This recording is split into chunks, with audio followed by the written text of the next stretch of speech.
The US dollar isn't just a currency, it's a weapon. 54% of global trade invoices are done in US dollars, and 90% of global FX transactions, and most importantly, 100% of rap videos. For decades, America's power lifted the dollar to the top of the global financial order, and with it came wealth, control, and leverage the rest of the world could only envy. But as they say, nothing lasts forever. Trump is picking fights with America's allies and enemies at the same time. Emerging powers from China to Brazil are linking arms through groups like BRICS. The world order that put the US on top, it's starting to wobble. We must ask ourselves, will the greenback remain the global reserve currency? This is the dethroning of the dollar. So to start off, what exactly is a reserve currency? At its core, it's the money central banks hoard, a liquid, stable asset they use to settle international trades, stabilize their own currencies, and pay off foreign debt. And while the euro, yen, and pound all make the list, none come close to the king, the US dollar. It sits on one side of 88% of all currency trades. It accounts for over half of global FX reserves, and 54% of world trade is invoiced in US dollars, even when the US isn't involved. In other words, if Earth had a financial bloodstream, the dollar would be its oxygen. You can walk into a street market in Nairobi, a bank in Bangkok, or a gas station in Caracas, and someone will take your US dollar, no questions asked. The dollar wasn't always the world's reserve currency. Before the Stars and Stripes took over the global financial system, the crown belonged to Britain. Between 1860 and 1914, 60% of global trade was invoiced in British pounds. The empire was the world's largest economy, its dominant trading power, and absorbed 20% of global imports. So how did the dollar take over? It came down to three things. First, the rise of the American economy. In the century after the Civil War, the US industrialized at a breakneck speed. In 1850, it made up just 5% of global GDP, but by 1960, that number had quintupled to 25%. America became the engine of global production, and the dollar started to follow its exports. Second, the Bretton Woods Agreement. In 1944, as World War II neared its end, 44 nations led by the US, Canada, and Western Europe gathered to build a new financial order. Out of it came the IMF, the World Bank, and a currency system pegged to the dollar. To understand why this matters, we need to go back to the gold standard. In 1819, when Britain pegged its currency to gold, most developed countries followed suit by the late 1800s. Under the system, countries fixed their exchange rates to gold and settled their trade balances in bullion. The idea was simple: remove human error, stabilize the money supply. Then World War I happened. To fund the war, governments around the world suspended convertibility and flooded the system with paper. The gold standard broke. But from this system came the Bretton Woods system. It tied every currency to the dollar, and the dollar to gold at a fixed rate of $35 per ounce. This created predictability in exchange rates, helped suppress inflation, and laid the groundwork for global trade to flourish. And it worked. Trade openness, the sum of imports and exports as a share of global GDP, rebounded from its collapse during the World Wars and steadily climbed through the Bretton Woods era. But the good times couldn't last. By the 1960s, the system was cracking. Years of US foreign aid, global investment, and runaway military spending, especially in Vietnam, had flooded the world with dollars. But there was a problem. Not enough gold. At $35 an ounce, the US simply didn't have the reserves to back the volumes of dollars in circularity. The math didn't work, and everyone knew it. Nixon saw the writing on the wall. He believed the dollar was overvalued and that it was gutting American industry. So in 1971, he pulled the plug: no more gold, no more $35 peg. And just like that, Bretton Woods was dead, and the world entered the age of floating currencies. But even after Bretton Woods collapsed, the dollar didn't fade. It found a new anchor: oil. And through the global energy trade, its grip on the world economy only got stronger.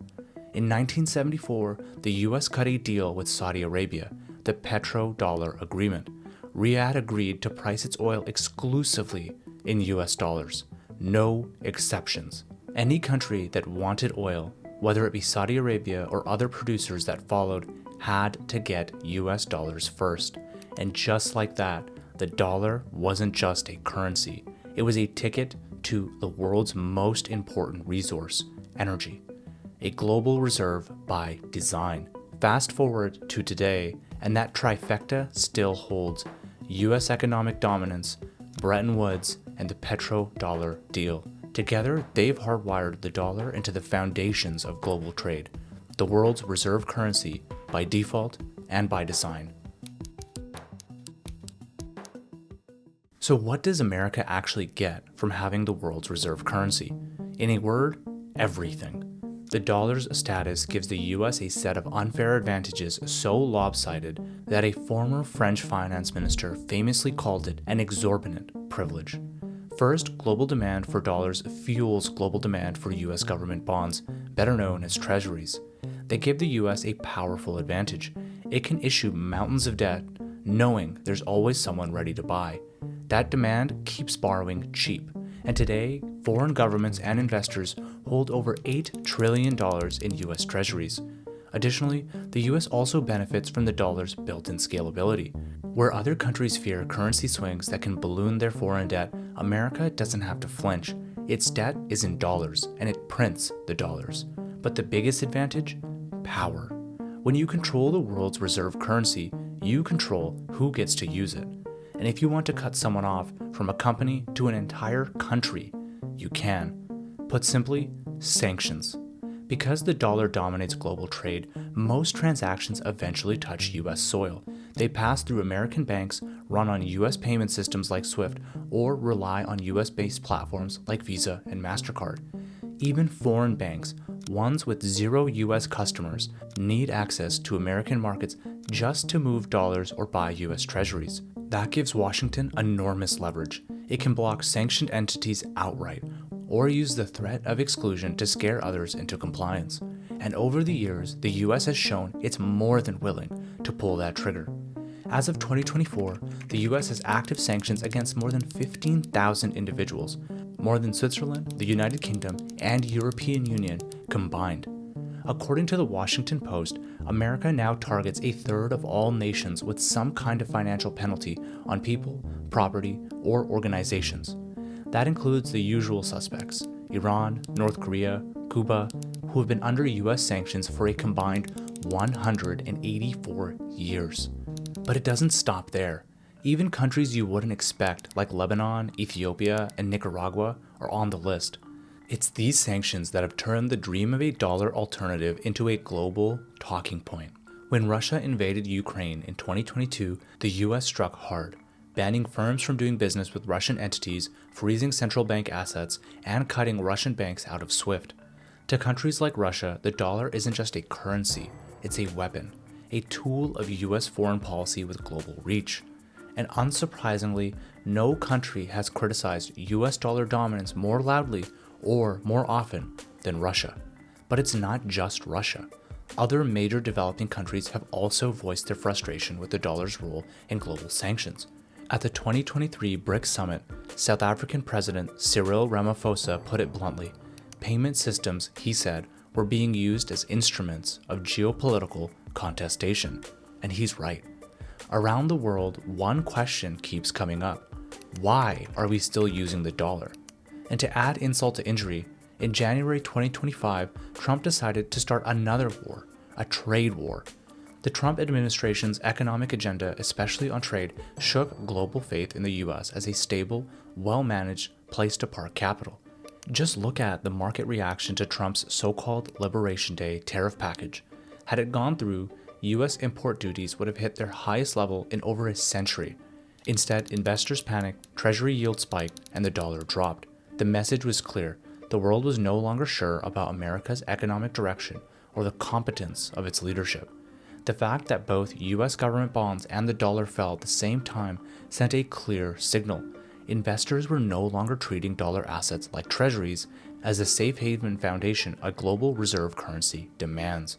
So the question is, where do we go from here? Frustration with the dollar-led financial system has sparked a wave of proposals to replace it. But so far, none of the alternatives looks viable, at least not anytime soon. Let's start off with the most headline-grabbing, least realistic idea, a shared currency for the BRICS, a coalition of large developing economies made up of countries like Brazil, Russia, India, and South Africa. Proposed by the Brazilian president Lula, the idea of a shared currency for the world's biggest developing economy sounds, let's be honest, ridiculous.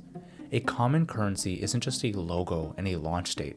It requires a shared central bank, a unified monetary policy, and deep macro and philosophical alignment. Furthermore, the BRICS countries aren't aligned at all. They're wildly different economically, politically, and strategically. If you thought the Eurozone was chaotic, try building a monetary policy that works for Chinese manufacturers, Russian oil barons, and Indian farmers, all at once. And an even simpler critique? Authoritarian regimes don't have the best track record when it comes to cooperation, and this would require extreme levels of trust and coordination. Good luck with that. So maybe the answer isn't investing in something new. What if non-Western countries just adopted a different existing currency as their reserve? The obvious candidate for that is the Chinese yuan. China is now the world's largest economy when measured by purchasing power, making up 19% of global output and 14% of all exports. Moreover, the yuan's role in global finance hasn't just grown, it's accelerated. According to Swift data, its share of global trade finance hit 6.3% in February, up from 4.25% in late 2022 and just 1.9% back in September 2020. That's more than a tripling in under 4 years. But that's still far behind the dollar, which accounted for around 82% of international trade finance SWIFT payments in February this year. And that dominance matters. It creates a powerful network effect. Countries stick with the dollar not just out of preference, but because everyone else uses it too. But even if you set the network effect aside, the yuan faces two major roadblocks to becoming a true global reserve. The first is free movement of capital in China. China still maintains tight capital controls to manage the yuan's value, a deliberate strategy to limit volatility and keep Chinese exports competitive. But that control comes at a cost. The US dollar's power isn't just about size, it's about liquidity. It can be bought, sold, and moved across borders with ease. This begs the question, would any country or company or person really want to price its trade or park its reserves in a currency it can't freely access or exit? To get the answer to that, just ask any Chinese expat who's planted most of their assets in foreign countries. The second, closely related problem, trust. China's economic and legal institutions lack the transparency global markets demand. For all the chaos of Trump-era dollar dominance still rests on one thing: strong institutions. Investors buy treasuries and hold dollars because they understand how the Fed works. They believe in due process. They don't expect to be expropriated or strong-armed by Washington. Yes, US sanctions have shaken that confidence for some countries, but almost no one believes in China's courts. Regulators or central bank operate with real independence or transparency. For one, China doesn't have an independent central bank. The People's Bank of China isn't focused on inflation targeting or GDP stability. Instead, it juggles a vague mix of mandates, like propping up state-owned enterprises and bailing out local governments. For investors, that's a real red flag. If you can't predict how a central bank will act, you can't predict what your yuan-denominated assets will be worth tomorrow. Second, China scores far below other reserve currency economies like the US, Germany, Switzerland, or Japan when it comes to rule of law, and that matters. Because if you can't trust a legal system to protect property rights, you can't trust it to protect your investments either. If you parked your reserves in yuan at a Chinese bank, ask yourself this: would you really want to risk those funds in a legal system where your property rights might vanish the moment you end up in a dispute with, say, a Chinese state-owned enterprise? Because that's not just a hypothetical, it's a real risk. So if there is no real alternative to the US dollar as a global reserve currency, what should we expect instead? Put simply, we're likely heading towards a messier, more multipolar currency landscape. National currencies like the yuan or ruble will see more use, but none are coming close to replacing the dollar. Take China. The yuan isn't dethroning the dollar anytime soon, not without major political and economic reforms in Beijing, but its growing use still matters, especially among China-aligned countries, who are increasingly settling trade in yuan. The shift is subtle, but it's real.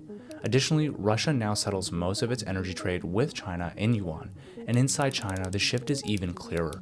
More than half of all non-bank international payments and receipts are now conducted in yuan. Xi Jinping has also made his ambitions clear. He wants Chinese imports of Saudi oil priced in yuan too.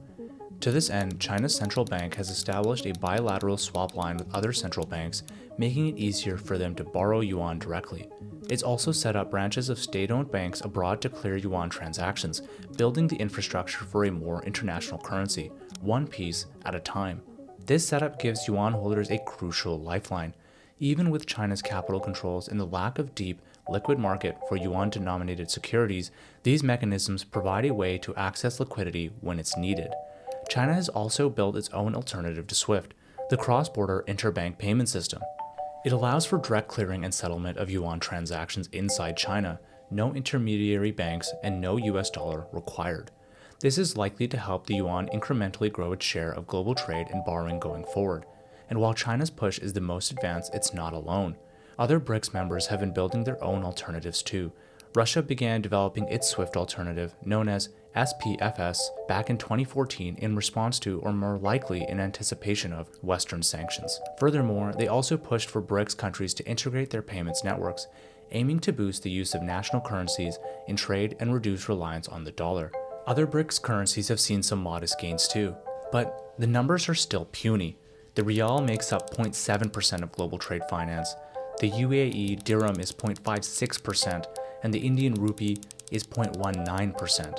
Even the strongest contender, the yuan, hovers around just 6% of global trade finance, and the dollar, 82%. And so far, there's really no sign that Beijing can, or even wants to, pursue the deep reforms needed to make the yuan a truly global reserve currency. And the conclusion is clear. The US dollar still holds a deep institutional and structural edge, and no other currency is remotely positioned to replace it anytime soon. Even as major developing economies ramp up their push for alternatives, the dollar remains the backbone of global financial systems.